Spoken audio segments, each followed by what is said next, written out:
tengkoraknya ini hancur, ini ya hancur, tengkoraknya hancur. Jadi ada huruf Y di sini hancur, sama sini hancur juga. Kemudian tangannya patah.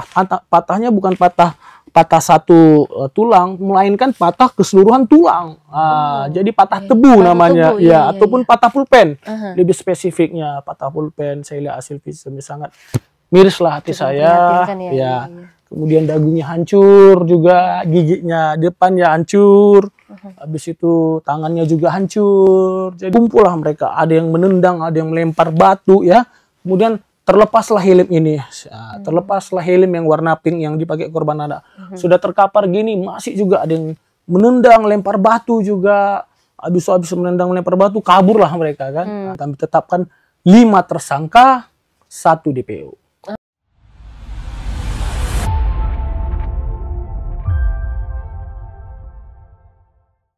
Saya Sri Rahayu kembali hadir di hadapan Tribuners dalam program terbaru kami, program Saksi Kata. Rekonstruksi peristiwa dari narasumber utama. Dan pastinya Tribuners, dalam program ini kami menghadirkan narasumber yang akan memberikan banyak cerita-cerita menarik atau informasi menarik juga kepada Tribuners dimanapun Anda berada. Dan Tribuners, aksi kriminalitas di Kota Kendari belakangan ini kian meresahkan. Tawuran, pencurian, hingga yang terbaru ada kasus penikaman yang terjadi di Kota Kendari. Dan tentunya kasus ini memicu kewaspadaan atau keresahan terhadap masyarakat begitu. Dan Tribuners, menanggapi keresahan yang terjadi, tentu saja aparat penegak hukum sebagai garda terdepan penegakan hukum kini terus bekerja menumpas para pelaku kejahatan itu. Untuk membahas itu, Tribuners, kali ini saya sudah bersama dengan Kasat Reskrim Polresta Kendari, ada Bapak Weli Malau pastinya di sini. Halo Bapak, selamat sore. Sehat ya Bapak ya? Sehat. Alhamdulillah sehat. Dan pastinya dalam beberapa waktu ke depan kita bakal banyak ngobrol ya Pak ya terkait kondisi terkini Kota Kendari ini. Kan banyak kasus yang cukup rame ya kemarin di masyarakat tuh terkait yang saya sebutkan tadi gitu, ada tawuran, kemudian juga pokoknya banyak kasus kriminal-kriminal yang bakal kita bahas di sini pastinya. Nah, tapi sebelum itu Tribuners, sebelum kita bahas beberapa kasus yang bakal yang rame belakangan ini, saya mau kenalan dulu lebih jauh nih sama Pak Weli di sini. Terima kasih. Pak Weli, kalau boleh tahu aslinya dari mana Pak?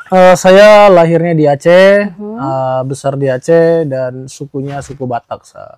Jadi berarti kalau orang sebutnya orang Aceh, tapi sukunya suku Batak. Suku Batak. Ya, Oke, dari ujung barat Indonesia ya. Bener. Akhirnya sekarang ke area timur-timur dikit ya.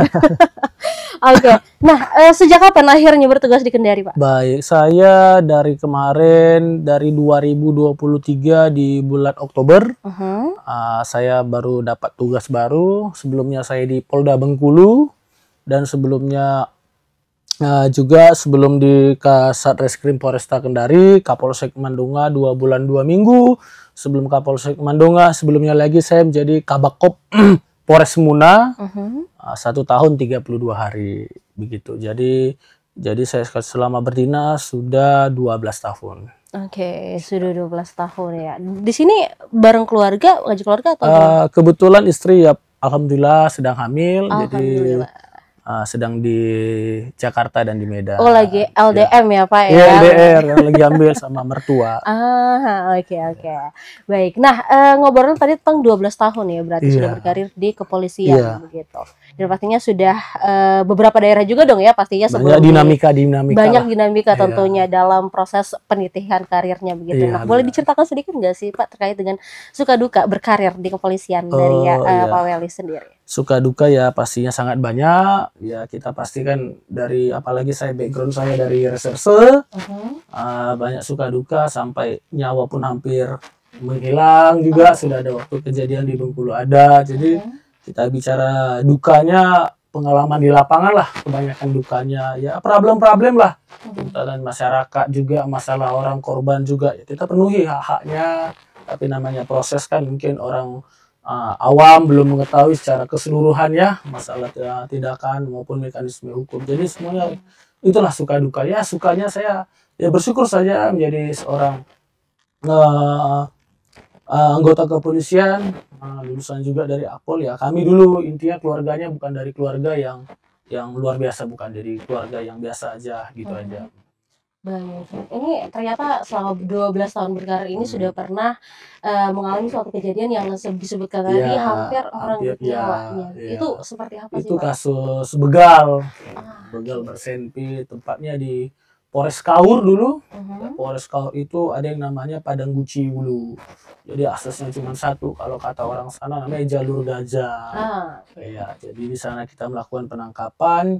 Ya, mereka memasang yang namanya tidak diterima bahwasanya masyarakatnya untuk dilakukan penangkapan. Oke. Jadi kita dipukul beduk itu, beduk Heeh. beduk masjid Iya iya. untuk mengumpul warga dan kami diteriakin maling. Nah, selanjutnya kita kejar-kejaran.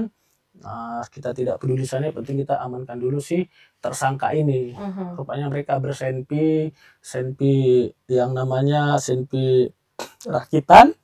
Kita tembak menembak lah di situ Mhm. intinya. Ya, alhamdulillah kita tidak mengalami apa-apa dan anggota saya, tim saya juga tidak mengalami suatu yang celaka lah pada Mhm. intinya. Tapi kita berhasil mengamankan.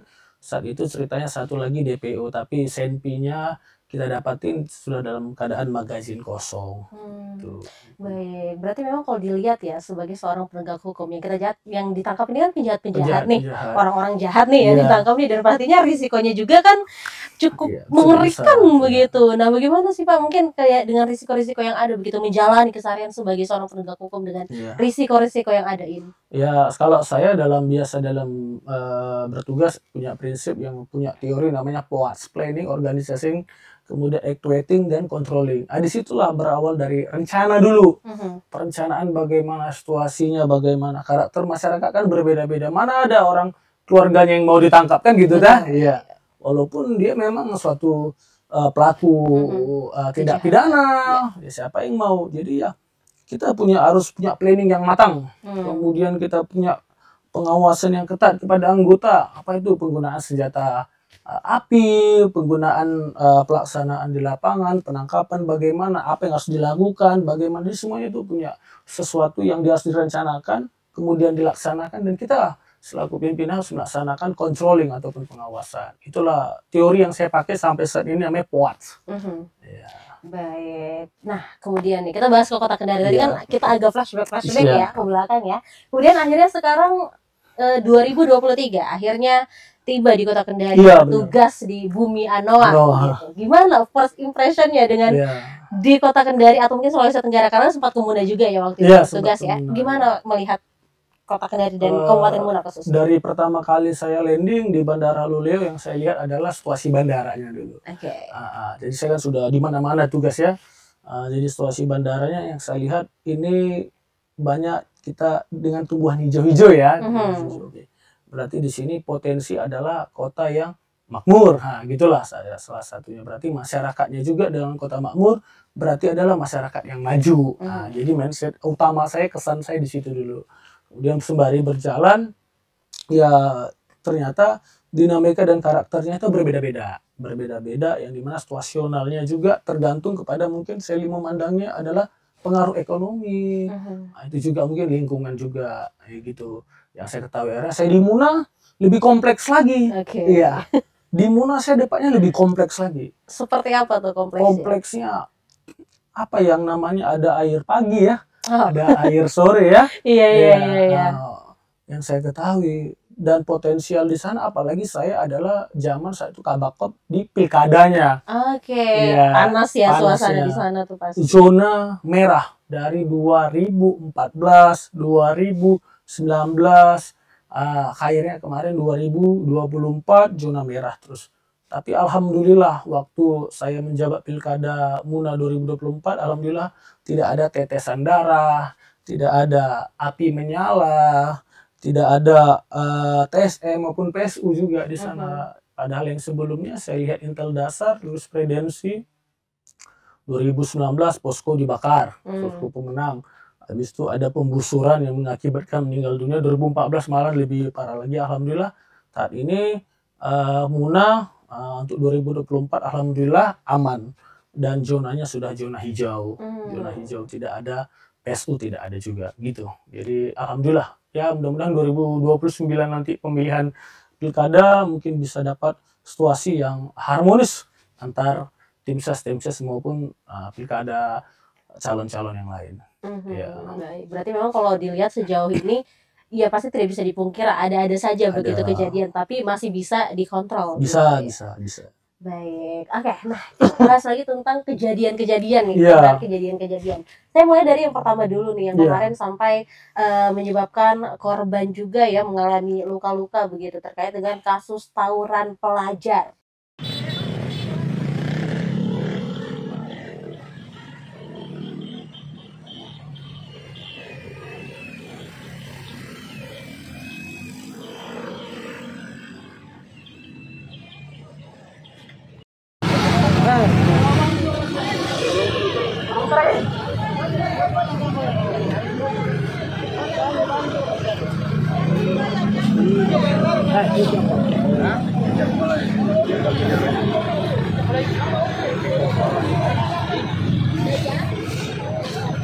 Benar. Nah, update kasusnya sudah seperti apa nih sekarang, Pak? Alhamdulillah, saya juga termasuk bangga jadi bagian dari Buser 77 juga. Mereka yang sangat luar biasa lah anggota personilnya. Di suatu hal saya melihat di sini tawuran. Saya dulu Kapolsek Mandonga juga udah beberapa kali saya edukasikan. Jadi saya punya program waktu Kapolsek Mandonga ke sekolah-sekolah, mensosialisasikan apa itu tawuran dan segala macam dan dampaknya. Akhirnya saya menjadi Kasat Reskrim, dipercaya oleh Bapak Kapolda untuk menjabat Kasat Reskrim Polresta Kendari. Lebih kompleks dan kompleksitas. Sudah kompleks, dia kompleksitas lagi. Iya. Jadi semuanya sudah terangkum lah di dalamnya, ya kan gitu tuh. Jadi situasi kasus yang kemarin saya juga sudah mengobrol dengan si ibu ya, ibu korbannya. Ya saya miris juga, saya juga mendatangi ke Rumah Sakit Bayangkara. Jadi memang situasional kepada si korban anak ini khawatir tingkat tinggi lah bagi saya untuk keselamatan hidupnya. Yang pertama ini tengkoraknya ini hancur, ini ya hancur, tengkoraknya hancur. Jadi ada huruf Y di sini hancur, sama sini hancur juga. Kemudian tangannya patah. Patahnya bukan patah satu tulang, melainkan patah keseluruhan tulang. Jadi patah tebu namanya, ya, ataupun patah pulpen. Lebih spesifiknya patah pulpen. Saya lihat hasil visumnya sangat miris lah hati saya. Ya. Kemudian dagunya hancur juga, giginya depannya hancur. Habis itu tangannya juga hancur. Jadi ibunya kita ajak ngomong, saya juga tahu situasional seorang ibu bagaimana ya. Tidak bisa diajak ngobrol, yang saya ngajak kakak-kakaknya. Tolong buat laporan polisi, sekarang juga ke Polresta. Biar kami cepat mengungkap dan saya langsung pimpin. Saya jamin, saya bilang, saya akan selesaikan kasus adik kita ini sebagai korban. Akhirnya dibuat laporan, saya analisa bersama Buser 77 ke lapangan, cari tahu segala macam. Alhamdulillah ya, kita mendapatkan 3 hari 2 malam. Tidur nggak tidur, hasil kerja keras kita Buser dan PPA Polresta Kendari mendapatkan fakta peristiwa yang terjadi dan kami saat itu mengamankan 24 orang. Saya melaksanakan gelar perkara di lapangan juga internal, terpotong jadi 11 orang. Kemudian saya melaksanakan gelar perkara, rupanya ada lagi tambah lagi. Kami amankan lagi ini mereka diduga pelaku ini sehingga mencapailah itu sekitar 25 orang. Akhirnya terkumpul lagi semuanya, kami kembangkan lagi proses ini pentahapan secara kerja keras dan lembur. Akhirnya kami dapatkan dan kami tetapkan 5 tersangka, 1 DPO. Oke, 5 akhirnya terungkaplah fakta kejadian yang sebenarnya dan pelaku-pelaku utamanya. Nah, seperti apa sih sebenarnya cerita awalnya tuh sampai akhirnya terjadi tawuran, dan kalau tidak salah ini mereka punya salah sasaran. Iya. Nah, itu seperti apa sih sebenarnya ceritanya? Jadi mereka ini ada gabungan beberapa sekolah, ada 6 sekolah, ada 1 SMP, ya. Ada 1 SMP, mereka itu padahal akan melaksanakan upacara. Ya, itu tepat di hari kemerdekaan kita ya. Iya, itu ya, sedih hari sekali sih ya, kita 17 Agustus. Mereka berkumpul, mereka punya kelompok yang di grup yang namanya gangster lah. Mereka sudah akui itu gangster. Jadi mereka sudah berkumpul ajakan-ajakan ke Batu Gong. Niatnya cuma foto-foto. Kemudian terprovokasi lah oleh beberapa orang ini. Si adik-adik ini terprovokasi mengajak untuk menyerang STM. Setelah mereka konvoy, melaksanakan konvoy. Akhirnya ketemu, melewatilah STM tersebut, melaksanakan aksi juga. Kemudian alhamdulillah tidak ada korban. Kalau ada korban saat itu habis kita. Iya. Ada anak kita, adik-adik kita, banyak korban pastinya. Kemudian mereka memancing dengan melempar mercun itu. Jadi kita ada mercun dan hanya lempar-lemparan batu. Akhirnya patroli perintis dari Pak Kapolresta kan ada namanya patroli perintis ya. 24 jam membubarkan. Ternyata mereka tidak bubar. Mereka kembali lagi ke THR. Ke THR mereka melaksanakan konvoy. Setelah melaksanakan konvoy, lewatlah ini si korban bersama temannya. Kemudian ada provokator. Mereka ini terbagi menjadi tiga kelompok. Kelompok 1, kelompok 2, dan kelompok 3. Hasil dari olah TKP kita sendiri. Kelompok 1 lah yang di depan ini menyampaikan itu STM katanya. Si korban anak ini berada di boncengan di belakang. Nah, kemudian diprovokasi gini, kelompok kedua inilah yang udah kita tetapkan tersangka inisial A, tersangka anak, menendang motor tersebut. Ya. Setelah menendang, olenglah motor tersebut. Setelah oleng, kelompok kedua kan masih ada deretannya lagi nih. Si korban anak udah di sini nih, kelompok kedua nih. Kan masih ada belakangnya lagi. Akhirnya membeloklah mereka semua ini. Ada yang ngambil batu ya, sesuai dengan video segala macam. Membelok, ditariklah tas si korban anak ini, ditariklah tas anak ini. Si yang bonceng ini lari karena udah ketakutan ya, sampai masuk ke lorong sepakat. Lari dia, jatuhlah si korban anak ini. Kemudian si korban anak ini masih terduduk dia, Bu. Masih terduduk, masih menggunakan helm itu. Nah, berkumpullah mereka. Ada yang menendang, ada yang melempar batu ya. Kemudian terlepaslah helm ini. Terlepaslah helm yang warna pink yang dipakai korban anak. Sudah terkapar gini, masih juga ada yang menendang, lempar batu juga. Habis menendang, lempar batu, kaburlah mereka kan. Nah, di situ kita awal mencari sesuatu hal peristiwa terjadi fakta. Nah, setelah itu saya mengambil alih untuk saya melaksanakan ANEF kembali dan gelar perkara. Kita temukanlah beberapa fakta peristiwa. Ternyata hasil kita cek ke TKP bahwasannya terdapat batu-batu, ya, terdapat kayu, batangan kayu yang sudah disiapkan oleh anak sekolah kita. Muncullah sesuatu persepsi di saya menganalisa dan saya mengambil keputusan, sebenarnya keputusan yang berat. Keputusan yang berat tapi semua resiko. Namanya setiap pekerjaan ada resiko, apalagi dengan jabatan saya. Saya mengambil keputusan, saya kumpul besar 7, kita kompromi di posko, kemudian kita gali, akhirnya alhamdulillah kita dapati. Kemudian saya pergi ke rumah sakit Bahtera Mas, si anak sudah operasi yang ke-6 kali. Sudah sampai 6 kali si korban anak, 6 kali. Saya bercerita, tidak bisa juga bercerita ibunya, hanya menangis, hanya bapaknya saja yang dapat kita cerita. Ternyata sebelum saya ke sana, Pak Gubernur sudah ke sana. Iya, Pak Gubernur sudah ke sana ya. Pak Gubernur sudah ke sana. Saya, bagaimana Ibu? Alhamdulillah si anak sudah membuka matanya. Yang sebelumnya tidak bisa. Jadi kata dokter, saya koordinasi ke dokter yang bedahnya, sudah dicabut ini tengkorak-tengkoraknya ini. Jadi ya sangat miris. Jadi tengkorak ini kan ada pecahan-pecahan ya. Kalau tengkorak itu tidak dicabut, itu akan melaksanakan kena otak utama, inti saraf. Karena akan ada gesekan, karena itu kan bentuknya agak ada yang tumpul ya. Saya lihat dia ada yang kasar ya, beruji itu. Jadi harus dicabut. Jadi si adik di sini sekarang kepalanya sebagian sudah tidak ada tengkorak lagi gitu. Itulah cerita kita, dan si adik korbannya sudah dipasang gips ya. Sudah di gips, ada sambungan sambungan besi untuk menyambungkan tulang satu ke tulang yang patah itu. Itulah kondisinya si adik itu. Baik, tapi memang si korban ini memang seperti sekolah yang dimaksud para pelaku tadi atau seperti apa sih Pak? Ya, jadi si korban anak ini, si tersangka utama yang kami tetapkan tersangka ini, yang menendang ini adalah satu sekolah juga. Ya, adalah satu sekolah juga sama si tersangka. Dia tidak tahu, padahal itu adiknya, junior dia. Akhirnya penyesalan yang terjadi, ternyata itu satu sekolah saya terpancing emosi Pak, terprovokasi Pak, saya terpancing Pak katanya. Saya nggak tahu itu adik saya Pak, nangis dia begitu. Akhirnya apa, penyesalan yang terjadi. Akhirnya itu dia. Baik. Ceritanya. Nah, ini kan yang tersangka berarti pelajar semua nih. Pelajar semua. Pelajar semua.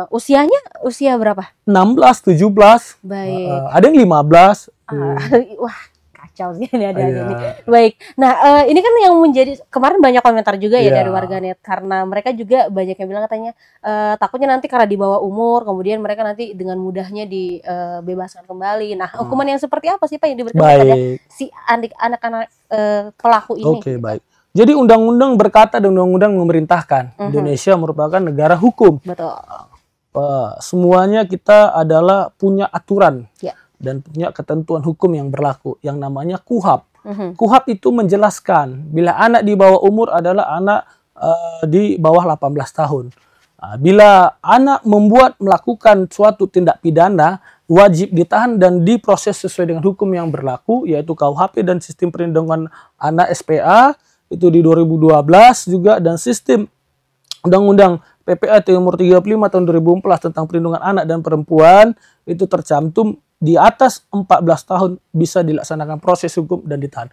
Undang-undang yang berkata kalau si anak terdampak dan terlaksanakan suatu tindakan perbuatan pidana, boleh dihukum. Oke. Ya, tapi ada ketentuan berbunyi di SPA, Sistem Peradilan Anak. Iya. Apa hak-haknya kita penuhi? Satu, adanya pendampingan kalau melaksanakan pemeriksaan kita lakukan. Kemudian kedua ada bagian dinsos, ada peksos, kemudian dari Bapas juga. Kita lengkapi semuanya dan kita harus melaksanakan, dia harus kita tunjuk sebagai pendamping hukum kepada si anak. Jadi kita laksanakan semua proses tersebut. Oke. Jadi ada 20 orang yang kita pulangkan kemarin, mereka hanya mengikuti konvoy. Inilah menjadi polemik yang mungkin ada framing-framing, polisi segala macam, Kasat Reskrim segala macam. Tapi perlu saya jelaskan di sini bahwasanya anak-anak yang kita amankan tersebut kita pulangkan ke orang tua itu merupakan tidak mengikuti tindak pidana peristiwa yang terjadi. Mereka hanya mengikuti konvoy, rame-rame saja. Iya. Hanya rame-rame saja, tidak ada yang memukul, tidak ada. Hanya mengikuti konvoy saja seperti anak-anak biasa yang lainnya gitu. Jadi makanya kita pulangkan. Oke. Kita pulangkan, tapi saya tidak memulangkan begitu saja. Bersama Pak Kapolresta kami langsung berkoordinasi, terus kita ngobrol intens sama Pak Kapolresta, Kombes Pol Edwin Luis Sengka, SIK. Setiap malam itu kita ngobrol, setiap hari kita ngobrol. Jadi saya bersama beliau menyampaikan, kita panggil semua orang tua, dan besoknya soalnya informasinya mau diapelin semua sama Pak Gubernur tuh, betul, ya. betul. Besoknya ya, kita panggil orang tuanya ke semuanya, dan kita panggil semua kepala sekolah, wajib kepala sekolah yang ada. Makanya terjadilah kegiatan pada malam itu. Nah, dengan kita membuat suatu surat pernyataan, dan kepala sekolah menandatangani. Ya, jadi Senin Kamis mereka wajib lapor kepada kita. Enggak kita melepas begitu saja, tidak. Oke. Ya, Senin Kamis mereka wajib lapor begitu. Jadi bukan memulangkan karena tidak ada efek jerah, tapi kan kita memulangkan ada konsekuensi nanti ke depannya yang akan dilakukan mereka kalau berulang lagi. Gitu sebenarnya. Oke.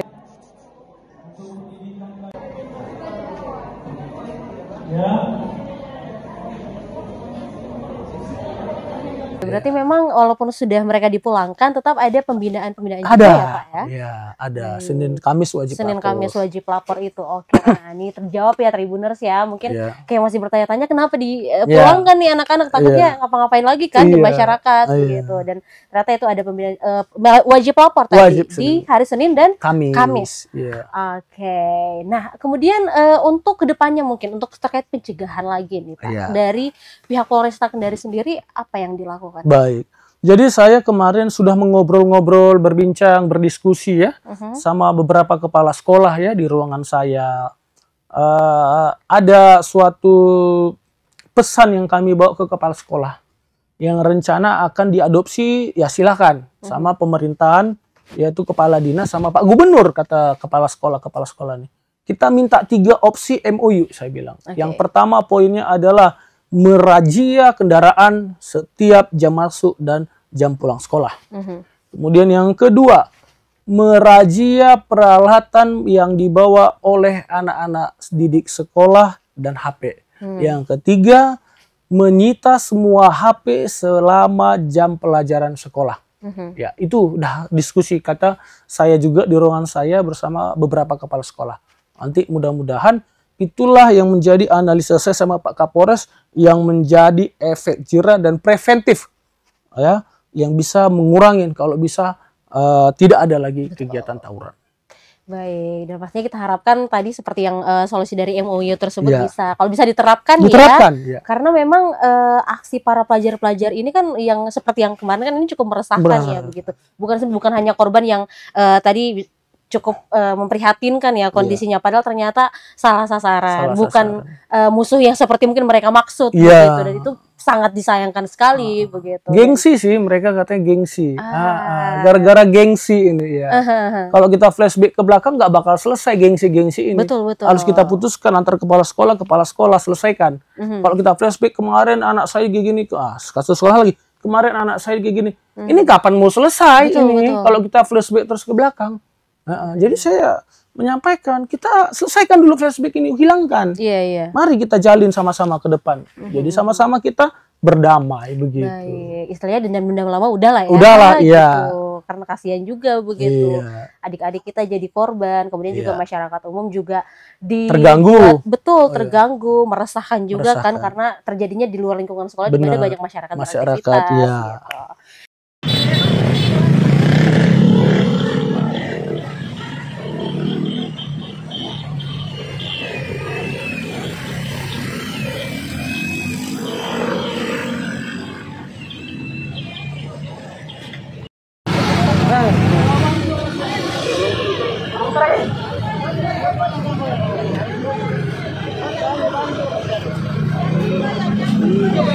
Gitu.